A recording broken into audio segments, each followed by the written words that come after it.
Dopo soli 3 giorni dalla sua scesa in campo come nono candidato alla poltrona termale, si è presentato questa sera presso il teatro CRC di Abano Terme Antonio Franciosi.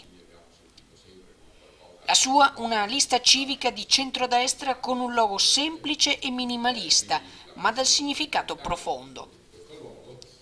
L'immagine dei colli in primo piano a simboleggiare il territorio e le parole legalità e progresso. Due termini molto sentiti ad Abano. Noi arriviamo certamente ultimi o penultimi, mi si dice adesso, in questa campagna elettorale. Può essere un problema questo? Noi non crediamo, nel senso ci costringerà a correre di più avendo spazi temporali più ristretti. Anche se ci siamo presentati tra gli ultimi, però in realtà noi portiamo avanti programmi e progetti a cui stiamo lavorando da mesi, per cui si tratterà solo di contrarre il tempo da dedicare a queste cose, ma contiamo di riuscire a svolgere comunque la nostra campagna elettorale in maniera esaustiva nei confronti dell'elettorato che speriamo vorrà ascoltarci, se non altro per valutare le nostre proposte.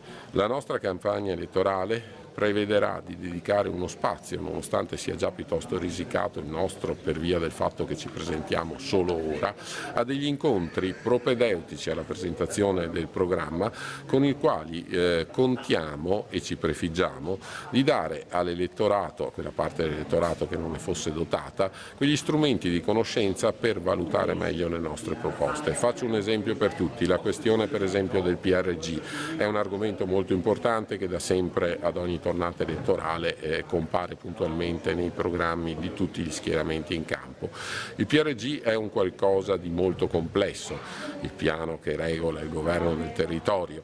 Noi intendiamo dedicare un incontro a spiegare alla cittadinanza quali sono i meccanismi del PRG, quali sono le promesse elettorali che in qualche maniera possono essere realizzate perché lo strumento consente di realizzarle e quali promesse invece purtroppo poi si rivelano solo degli slogan di propaganda elettorale.